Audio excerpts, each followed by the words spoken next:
नमस्कार, ETV भारतमध्ये आपलं स्वागत. आपण पाहत आहात न्यूज टाईम. रामोजी फिल्म सिटीचे सर्वेसर्वा आणि ETV नेटवर्कचे चेअरमन रामोजीराव यांचं निधन. वयाच्या 87व्या वर्षी घेतला अखेरचा श्वास. हैदराबादमधील स्टार हॉस्पिटलमध्ये सुरू होते उपचार.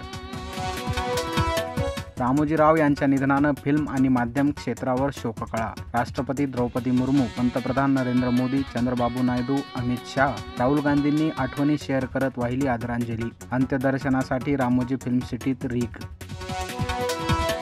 रामोजीरावांच्या निधनावर फिल्म क्षेत्रातील दिग्गजांनी व्यक्त केला शोक. रितेश देशमुख, रजनीकांत, अल्लू अर्जुन, ज्युनियर NTR, चिरंजीवी यांनी वाहिली आदरांजली. रामोजीराव यांना भारतरत्न देण्याची चित्रपट दिग्दर्शक S.S. राजमौली यांची मागणी. नरेंद्र मोदी उद्या सायंकाळी राष्ट्रपती भवन येथे घेणार तिसऱ्यांदा पंतप्रधान पदाची शपथ. जगभरातील दिग्गज राहणार उपस्थित. दिल्लीत कडेकोट सुरक्षा तैनात.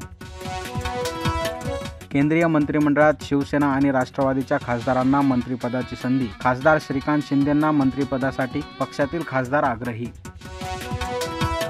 नितीश कुमार यांना इंडिया आघाडीकडून पंतप्रधान पदाची ऑफर. JDU नेते KC त्यागी यांचा दावा. शपथविधी सोहळ्याआधीच ऑफरची राजकीय वर्तुळात चर्चा.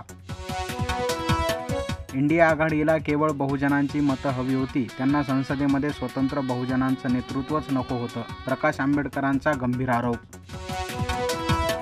महाबळेश्वरातील विशाल अग्रवालच्या हॉटेलवर प्रशासनानं फिरवला बुलडोझर.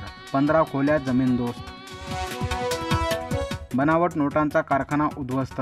जवळपास 2 लाख रुपयांच्या नोटांसह 3 लाखांचा मुद्देमाल जप्त. सांगलीतील मिरज येथे पोलिसांची कारवाई. T20 विश्वचषक स्पर्धेत अफगाणिस्तानचा न्यूझीलंडला जोरका झटका. 84 धावांनी न्यूझीलंड पराभूत. उद्या रंगणार भारत विरुद्ध पाकिस्तान सामना. न्यूज टाईममध्ये इथंच थांबूया. लेटेस्ट अपडेटसाठी लॉग इन करा etvarot.com.